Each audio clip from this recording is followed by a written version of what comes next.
Nosotros no venimos acá a hacer un juicio a las naciones sobre si el 7 de octubre sucedió o no. El objetivo de esta ley debiera ser, y por eso creo que no es necesaria una ley especial, debiera ser si se cometió un delito y juzgarlos por aquel delito.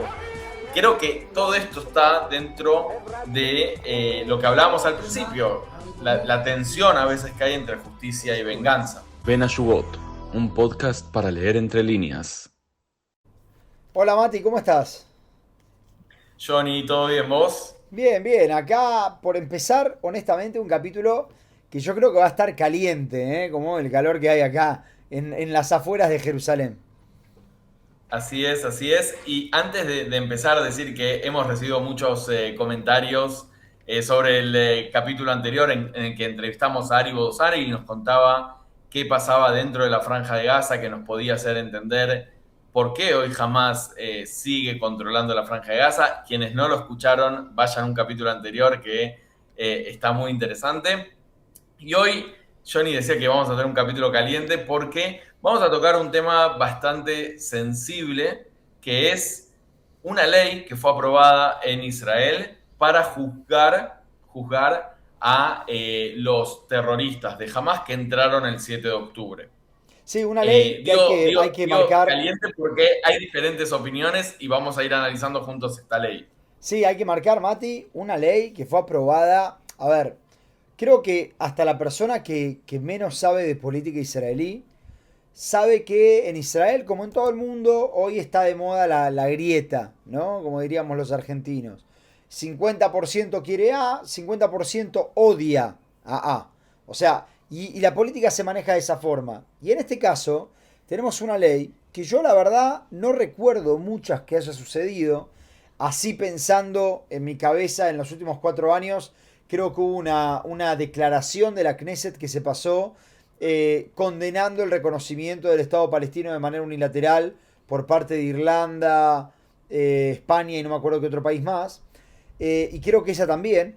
Esta ley de los juicios a los terroristas de la Nujua de Hamas se pasó con 93 votos a favor. 93. 93 es 2/3 de la Knesset, si no me equivoco, porque de 120, ¿no? Sí, la gran mayoría. Y creo que lo que nos estamos preguntando, o la pregunta que nos vamos a hacer acá, es por qué el sistema judicial Perdón, penal común, más de dos ¿cómo? tercios. No, más de 2/3. Quiero Más corregirme. de dos tercios. Porque 40, 40, 40. Más de 2/3. Hay que hacer una aclaración, Johnny, antes de seguir con este capítulo. Ambos somos abogados, entonces también ese background se va a ver reflejado un poco en el análisis de la ley y por eso explica un poco también nuestra dificultad con las matemáticas, ¿no? Eh, pero bueno, la pregunta que nos vamos a hacer es ¿por qué el sistema judicial penal común de Israel no es suficiente para juzgar a los terroristas de Hamas? O sea, ¿por qué se necesita una ley especial?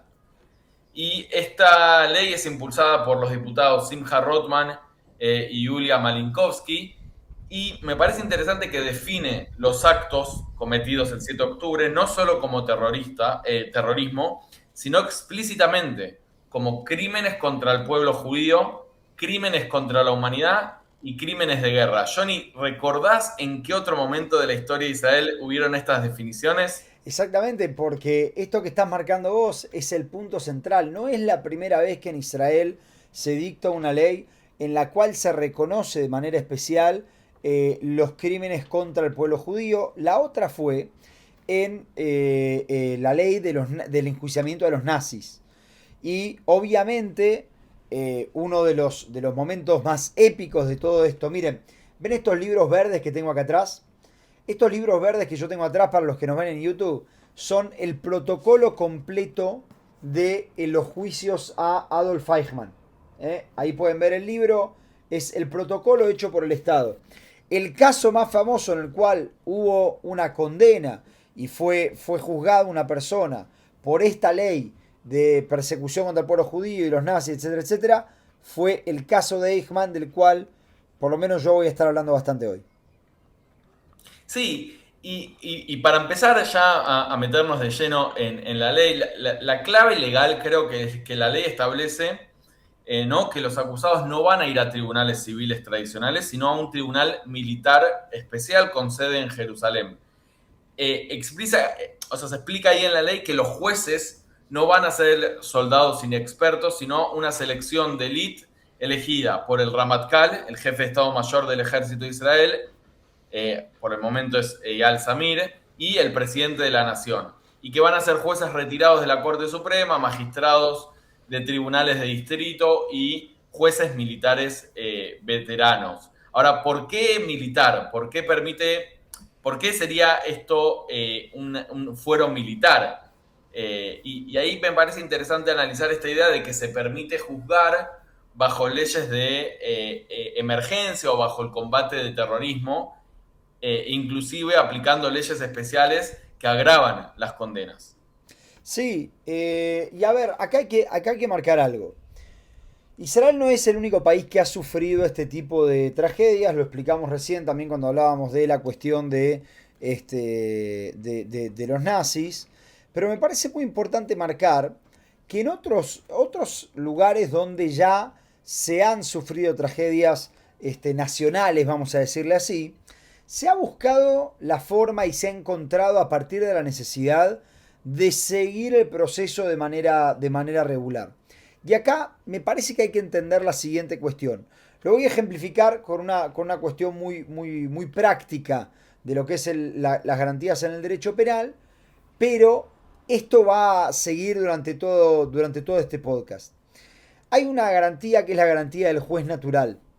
Y acá hay que entender una cosa. La garantía del juez natural no es que hay que buscar un juez que sea bueno, sino que la garantía del juez natural lo que marca es que tiene que ser un juez preexistente al hecho y elegido por un mecanismo que no esté vinculado justamente ni a las partes ni al caso en concreto. Eso sería básicamente, para que se entienda lo que es la garantía del juez natural, explicada muy básico. Esto significa que si nosotros estamos escogiendo un tribunal nuevo solamente a efectos de juzgar este tipo de caso, y en este caso estamos eligiendo un tribunal nuevo que no está compuesto necesariamente por jueces, ¿no? Porque está compuesto por jueces, ex jueces y también por militares. Esto implicaría que se está violando de manera muy obvia y muy grosera la garantía de juez natural. Y acá es donde yo quiero marcar lo que para mí es mi cuestión de análisis del caso, mi núcleo de análisis de esta ley. Que es que para mí la vara la pone Israel en, como les mostraba recién, los juicios a Eichmann.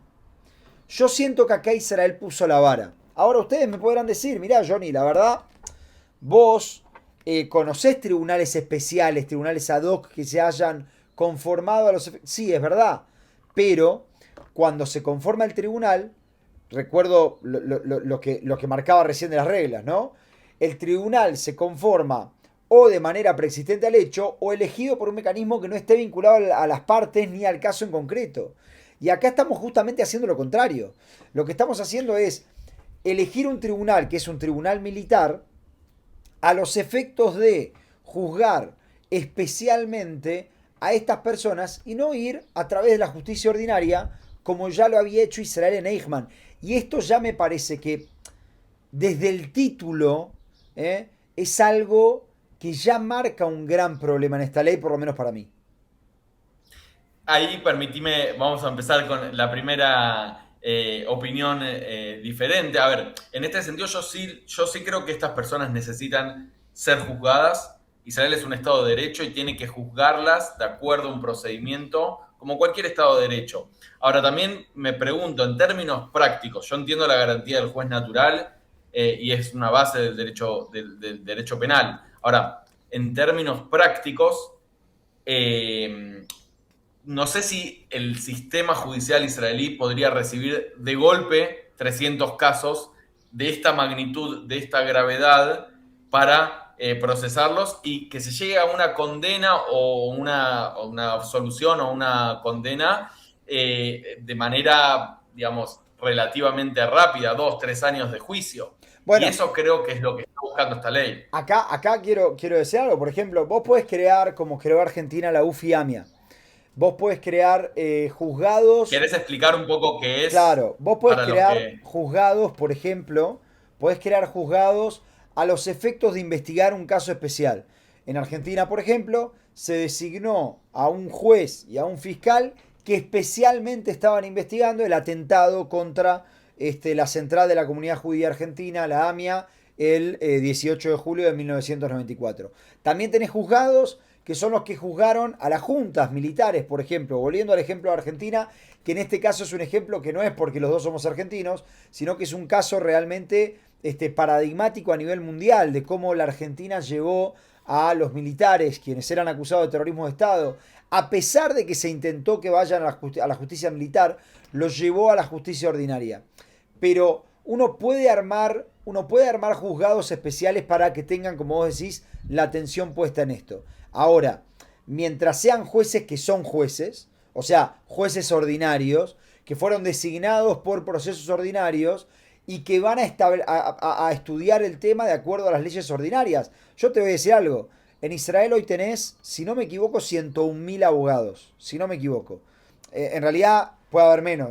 Lo que quiero decir yo es que, si no me equivoco, el número más grande de matrícula hoy es 101.000. Hay que ver cuántos, puede ser que unos miles no estén vivos, pero 101.000. Te aseguro que va a haber 100 que van a estar dispuestos a ser jueces y trabajar en esos juzgados. Y eso no violaría la garantía del juez natural, porque serían jueces electos por el procedimiento ordinario de la justicia ordinaria.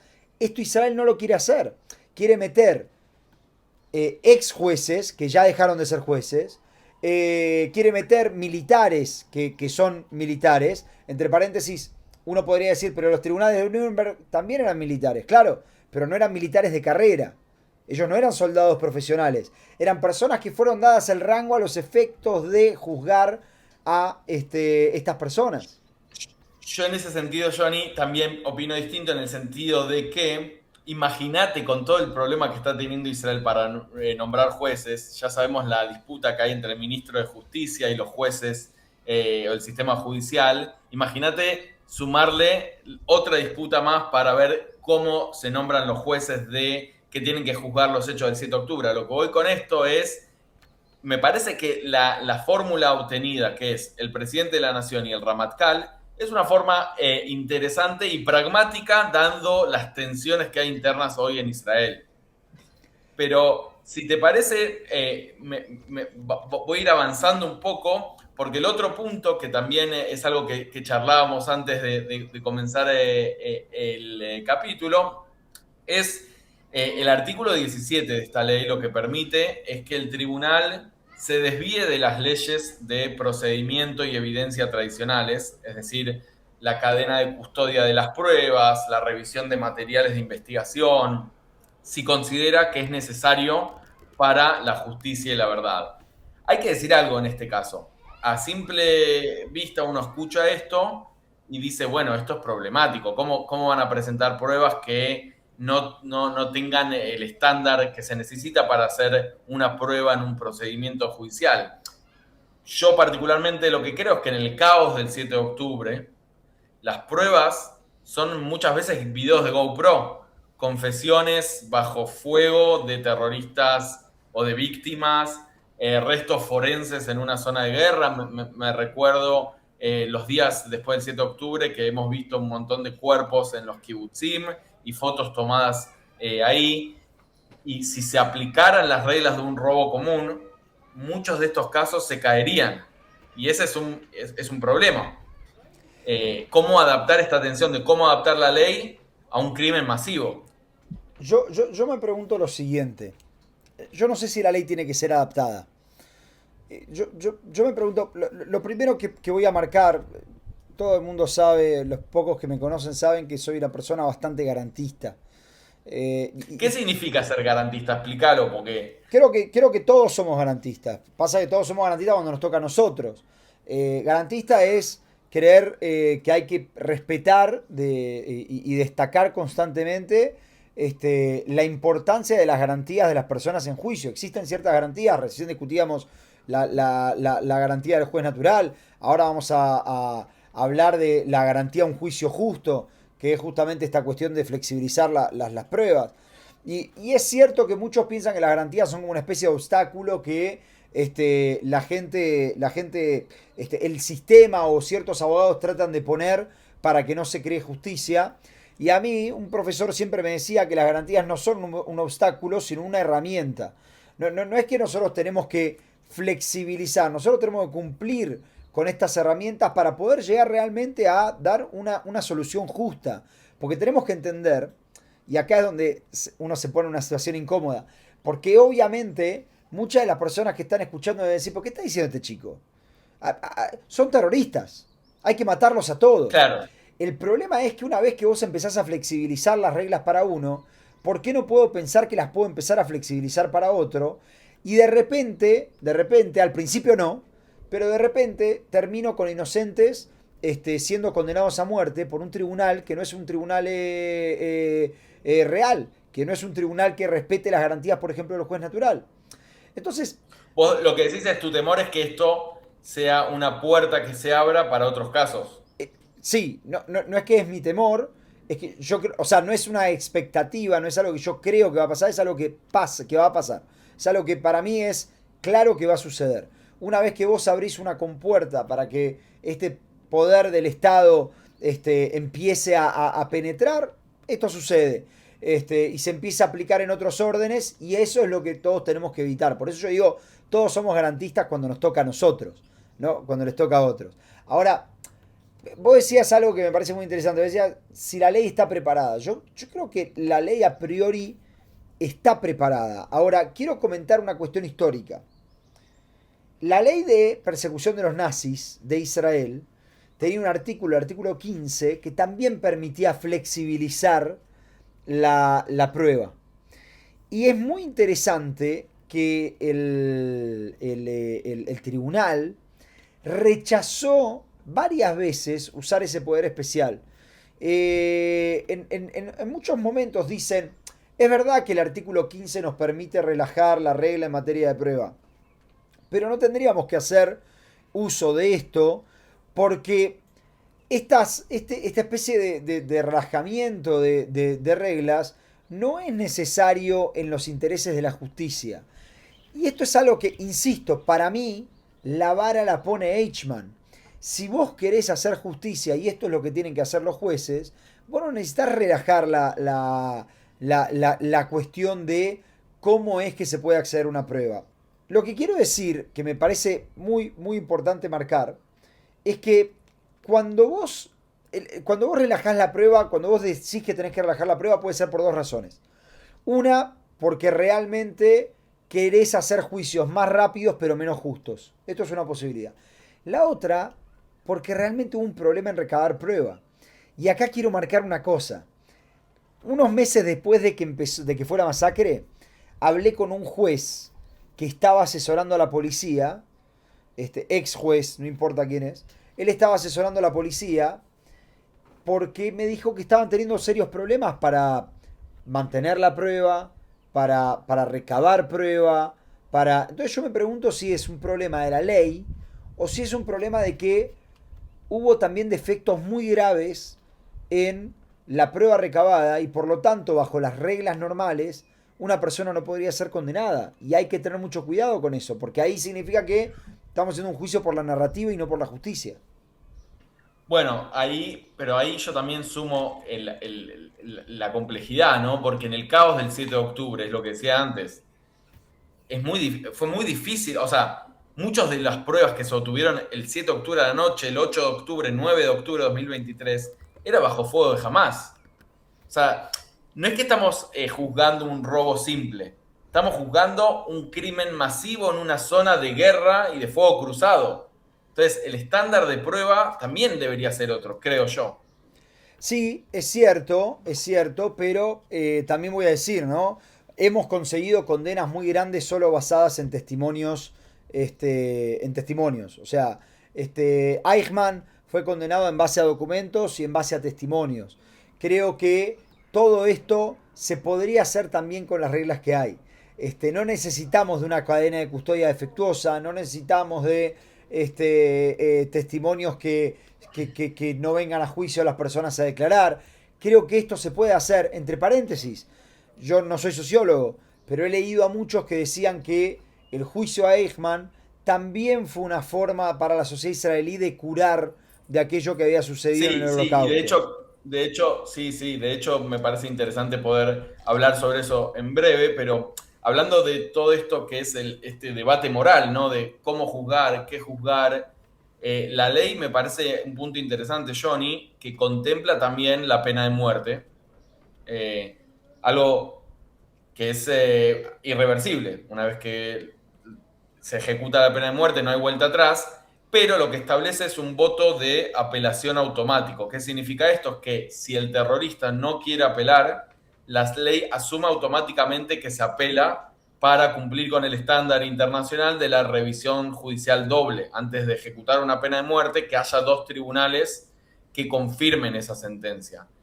Y otro de los... Sí, No, sí, querías decir algo. iba a marcar una cuestión, ¿no? De nuevo, Eichmann también fue condenado a muerte, pero bajo una ley existente, por un tribunal ordinario, con un procedimiento ordinario. O sea, no es que la única forma de llegar a este resultado es a través de este relajamiento. Y por eso me parece interesante. Hay un fallo de la Corte Suprema de Estados Unidos muy interesante, Frisbee contra Collins, si no me equivoco se llama, que decía algo así como que el debido proceso se cumple cuando hay una especie de juicio justo con salvaguardas constitucionales. O sea, marcaba, tienen que estar las dos cosas, ¿no? El juicio justo, por un lado, todas las garantías procesales y también las salvaguardas constitucionales. Y el tribunal de Eichmann, de hecho, el tribunal que lo condena a Eichmann, cita este fallo para justificar la jurisdicción. Por ejemplo, en el caso de Eichmann, recordemos, Eichmann había sido secuestrado en Argentina. O sea, la forma en la que Eichmann había llegado a Israel también pareciera ser medio irregular. Pero, Y era muy complejo en el caso de Eichmann porque estaba siendo juzgado por crímenes cometidos fuera de Israel contra ciudadanos, personas víctimas que no eran ciudadanos israelíes, porque eran judíos cuando, de hecho, el Estado de Israel no se había creado, y Israel no existía.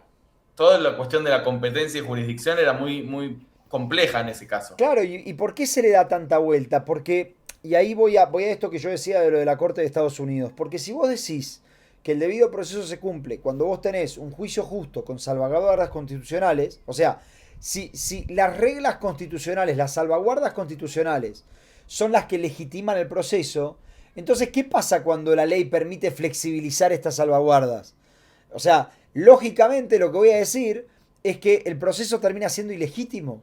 Y eso puede llegar a ser hasta a nivel de propaganda de Israel un tiro en el pie que es muy peligroso. Por eso yo marco a Eichmann como una vara, por lo menos para mí. Sí, y me parece algo interesante también para comentar, una enmienda que se agrega, que fue propuesta por el parlamentario Simcha Rothman, que prohíbe estrictamente incluir a cualquiera de estos sospechosos que van a ser juzgados, acusados o condenados por esta ley en futuros acuerdos de liberación de prisioneros. Lo que dice es, mientras se da el juicio o mientras si se condena, si son condenados, estos no podrían ser liberados en un futuro acuerdo, Dios no quiera, o una futura guerra que pase, que hay secuestrados. Lo que está haciendo esta ley es atarle las manos al futuro gobierno, o al gobierno que le toque, es decir, a ellos no los pueden liberar en ningún acuerdo. Es Creo cierto. que... Sí. Sí. No, sí. No, creo que esto también habla también mucho del debate que tuvo la sociedad israelí después del 7 de octubre. Sí, a ver, lo que quiero marcar de la enmienda, a mí por lo menos me parece algo muy interesante. El tema de la cláusula anticanje es verdad lo que vos decís. Lo que trata de hacer es de alguna forma atar las manos de otro gobierno. Ahora, también hay que marcar una cosa. El costo de flexibilizar garantías lo terminan pagando todos. Mirá, para armar esto, hay un libro de Carrió, que es el libro que se estudia en Argentina cuando se habla de las garantías procesales. Hay una cita que yo me había marcado cuando lo estudiaba, que dice lo siguiente, yo te la quiero leer y quiero que la gente también me diga lo que piensa. Dice así, A dice, ver. de lo contrario, habremos de convertir a nuestro país, tal vez, en un lugar con bajo índice de criminalidad, pero a la costa de hallarnos todos los habitantes, criminales o no, a merced de la arbitrariedad, la fuerza y la opresión. Esto último representa, y aquí no creo discrepar con ninguno, un precio excesivamente alto a pagar por ello. Hay una realidad, me parece que Lo que él está cuando... diciendo ahí es si flexibilizamos las normas procesales de un juicio, lo que generamos es que eso nos ponga a todos en potenciales víctimas de esas normas que flexibilizamos. No solo que nos ponga a todos, sino que en potenciales víctimas, no de esas normas necesariamente, de la arbitrariedad que ya empieza a formar parte. Y acá quiero marcar algo. En este tipo de decisiones, que son las decisiones en las que es más fácil actuar contra estas personas, son precisamente las que necesitan, en ese sentido, más frenos institucionales, no menos, porque justamente acá es donde tenemos que demostrar que nosotros no actuamos con arbitrariedad, porque son las decisiones más grandes que después bajan. Por eso también el tema de la cláusula anticanje me parece un tanto exagerada, digamos. A ver, sin duda que este es un juicio histórico y así también está regulado en la ley porque habla mucho del impacto público y de los derechos de las víctimas. En este caso, las aperturas de los juicios, los alegatos iniciales, las lecturas de la sentencia se van a transmitir en vivo y en el sitio web público del tribunal para todo el mundo. Esto es algo que el mundo va a poder ver, seguramente se va a subtitular al inglés y a otros idiomas. Probablemente en Ben Ayorot haremos un capítulo cuando se esté dando el juicio. Quién sabe, lo haremos desde dentro del tribunal, uno nunca sabe, Uno o nunca sabe. entrevistaremos a jueces. Y me parece que acá es y también pensar un poco en las víctimas, ¿no? En este espacio para el dolor. Las familias de las víctimas van a tener como salas especiales o pantallas digitales para ver los juicios sin tener que estar en el mismo lugar que los sospechosos. Y toda la cuestión de lo que hablábamos antes, ¿no, Johnny? De la reparación. Sí, Digamos, ¿cómo se da todo esto, no? sí, hay un tema. Yo sé que siempre termino saliendo en contra de todo esto, pero hay una cuestión que es que yo no estoy en contra de que los juicios sean públicos. De hecho, me encanta que los juicios sean públicos, a nivel personal y a nivel profesional, me encanta. Dicho esto, tengo que decir una cuestión. Todo esto que vos comentás, ¿no? Transmisión en vivo por internet, departamento de víctimas, salas de visualización, tiene una definición o una dimensión performativa, si se quiere, que de hecho el tribunal de Eichmann consideró muy ajeno al propósito del juicio. Te voy a leer un párrafo del fallo de Eichmann. Lo estoy traduciendo, ¿no? Sí, Me gusta sumar citas. sí, ya lo traduje, antes cuando estábamos preparando, lo traduje este párrafo, así que lo leo en español. Dice, el objetivo de todo juicio penal es esclarecer si los cargos presentados por la Fiscalía contra el acusado son ciertos y en caso de condena imponerle la pena que le corresponde. Todo aquello que requiera aclaración para alcanzar estos objetivos debe determinarse durante el juicio. Y esta parte escuchá. Y todo lo que sea ajeno a esto debe ser completamente excluido del procedimiento judicial. Cuando yo leo el fallo de Eichmann, tengo la sensación de que se definió con una precisión, no sé cómo decirlo, casi que quirúrgica, el propósito de un juicio penal. Nosotros tenemos que determinar si los cargos son ciertos. Lo que se busca es lo que se llama la verdad procesal, no la verdad histórica. Todo lo que está después por el costado, que puede ser muy valioso, es un subproducto.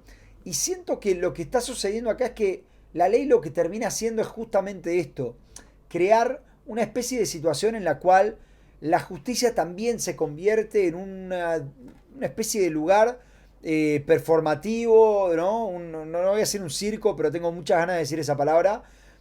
Performativo, ¿Vos tenés teatralizado. miedo que el juicio se transforme en una tribuna online donde la gente vaya con, con- con- con cuestiones ajenas al proceso mismo? ¿Eso es lo que decís? Exactamente, exactamente.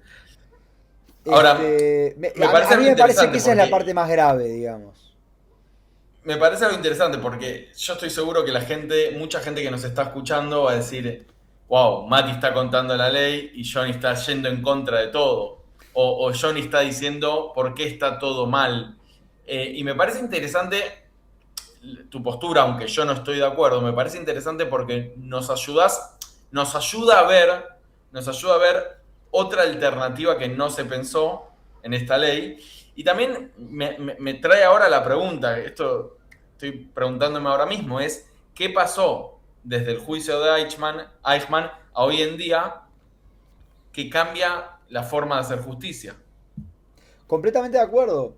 Si me permitís, quiero leerte otro párrafo que me seleccioné del fallo de Eichmann, que capaz que es más fuerte, porque dice, sin duda, los testimonios prestados en este juicio por los sobrevivientes del Holocausto, que se desahogaron desde el estrado de los testigos, entre paréntesis, si no vieron, busquen algún video en YouTube, no vean, son como no sé cuántas horas, pero busquen algún video, miren, hay un testimonio, que ahora les voy a decir quién era, que de la persona que lo reconoce, que lo ve y dice, era él, y cómo él explota en llanto y dice, es el diablo.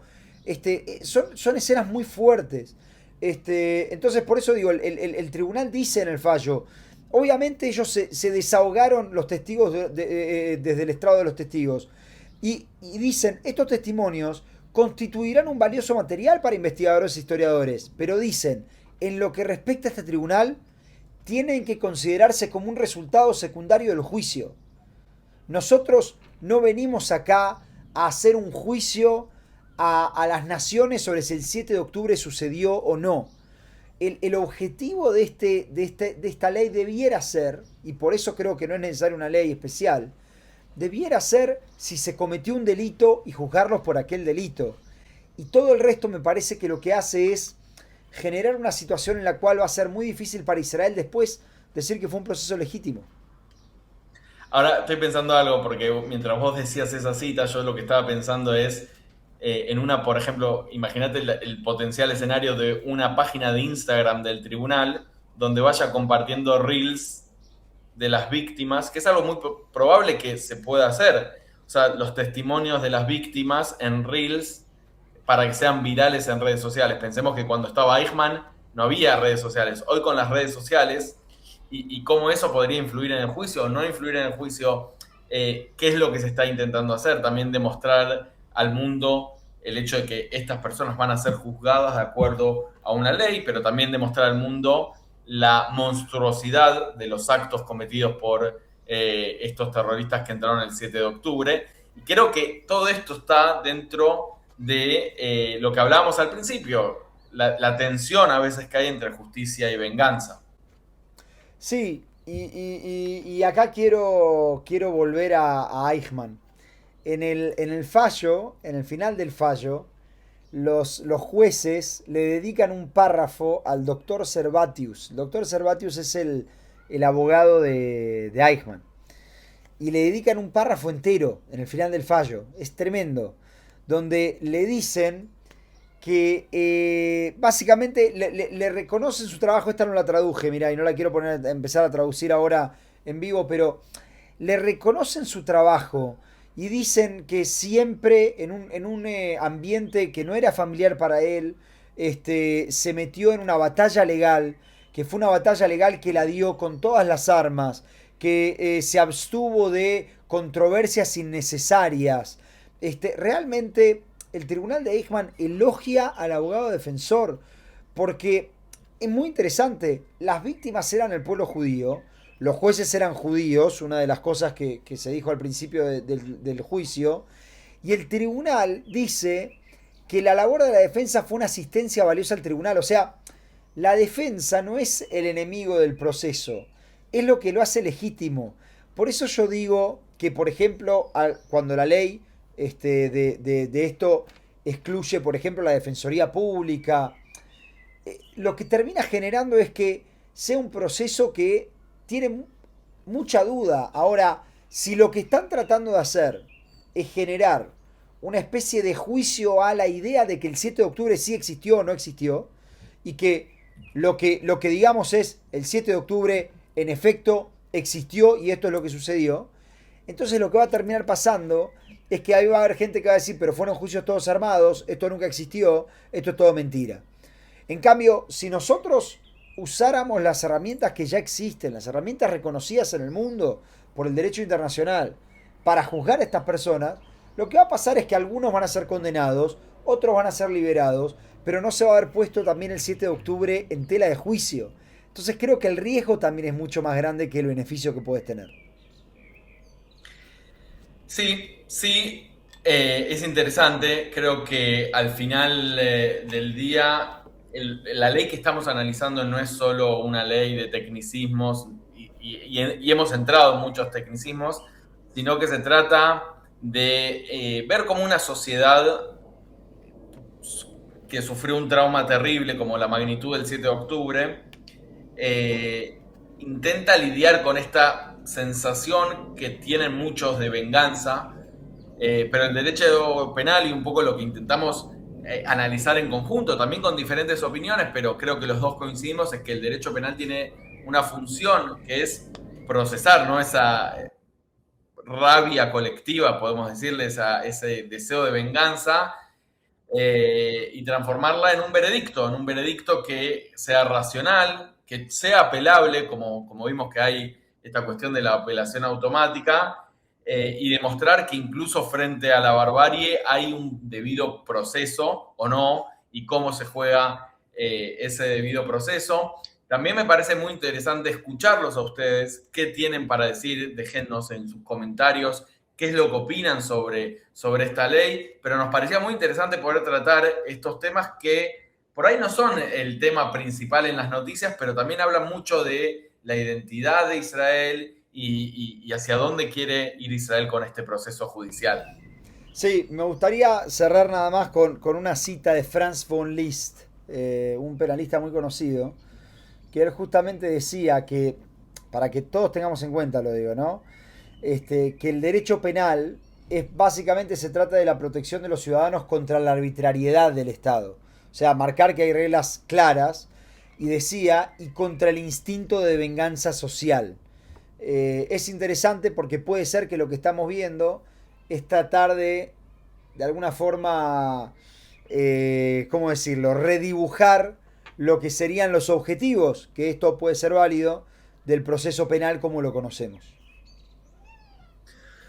Los escuchamos a ustedes, los leemos, intentamos como todos los capítulos, intentar leer entre líneas Ben Ashurot sobre lo que está pasando aquí en Israel, y esta ley es más que importante y seguiremos de cerca lo que pasa en el juicio para ir informándonos y leer más allá de lo que está dentro de los titulares. Muchas gracias, Johnny, y nos volvemos a encontrar la próxima semana. Hasta la semana que viene, Mati, un abrazo. Un lujo, hasta luego.